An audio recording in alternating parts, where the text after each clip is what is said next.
Hello, everyone. I am Seth Sumfield, intuitive psychic medium, and I teach intuition development and then talk on the divine laws. Today, I'm coming to you to talk about clairempathy.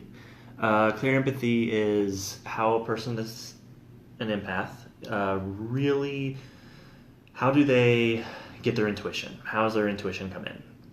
And clairempathy is the one that covers your empaths. Your empaths are your people that they feel the emotions, they feel how a person is internally. Just by looking at them, they don't necessarily need any objects, anything like that. It's just literally being around whatever it is that they're getting messages from.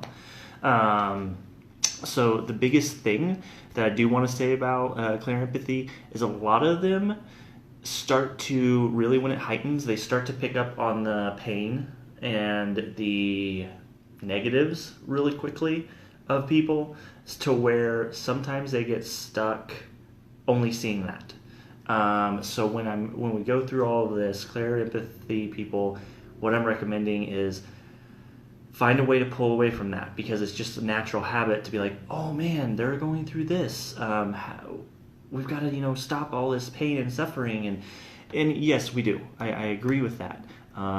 But you need to realize that that's how your intuition's coming in. It's coming in that way. So the positive messages are coming in through that as well. So when you're around someone that has cancer, you're going to pick up on that. And it's going to be hard because you're going to be like, oh man, they've got cancer or something like that. But then at the same time, there's other information that's going to be coming in that isn't negative. Because no one has purely negative things coming in for them. No one has purely positive things coming in for them. There's both. And the truth is, there really isn't a positive and a negative. It's more of A and B, and which one do we want? So what I'm going to recommend to empaths is just keep your eyes open for everything that comes in. Not just the things that you feel sorry for someone for or anything like that.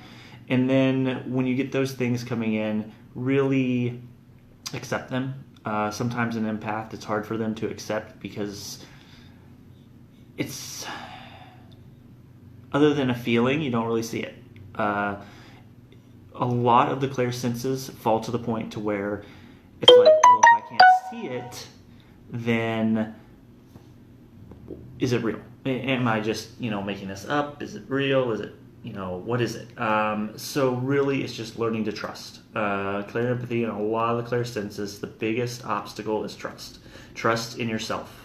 And with an empath, the biggest thing is going to be also paying attention to everything, the positives, the negatives, however you look at it, and realizing the things that we necessarily don't want sometimes are the greatest things we can get. So don't hide from it. Another thing is empaths like to hide from it. They get too overwhelmed in crowds and stuff.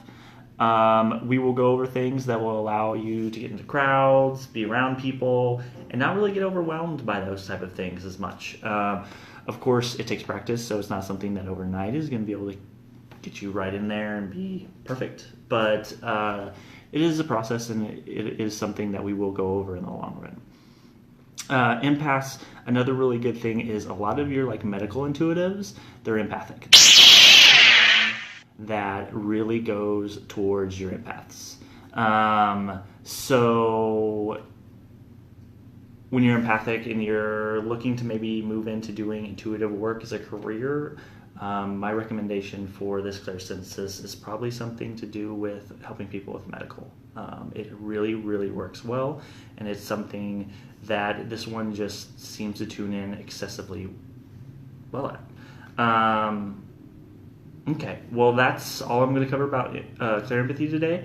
I'll be back on Friday, and we will cover another clairsenses. Hope to see you then. Thank you.